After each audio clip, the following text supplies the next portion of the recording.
கர்த்தருடைய பரிசுத்த நாமத்துக்கு ஸ்தோத்திரம். ரொம்ப சந்தோஷம் இந்த வீடியோ மூலமாக உங்களை பார்த்தது ரொம்ப சந்தோஷம்.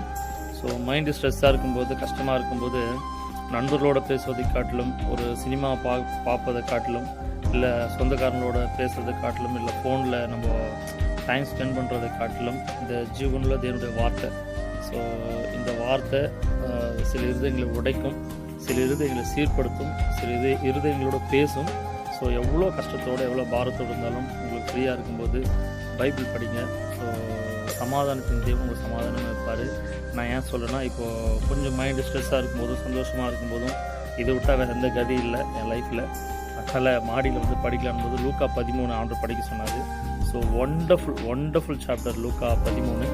அதில் இம்பார்ட்டண்ட்டாக சொல்லலாம் லூக்கா 13:33, 13ஆம் அதிகாரம் 33ஆம் வசனம். ஒண்டர்ஃபுல் வேர்ட் ஆஃப் காடு. ரொம்ப சந்தோஷமாக இருந்தது. அதாவது இந்த காரியம் நடந்துடாதா அப்படின்னு நம்ம நினைக்கும் போது நடந்தால் எவ்வளோ சந்தோஷப்படுவோம். அந்த மாதிரி ஏதோ ஸ்ட்ரெஸ்ஸோட, குழப்பத்தோட, ஃபீலிங்கோட வந்து அப்பாவை நினச்சி அவர் பாதத்தில் உட்காரும்போது, அவர் சமூகத்தில் உட்காரும்போது அவர் கொடுக்குற வார்த்தை இருக்குதுல்ல, அது வந்து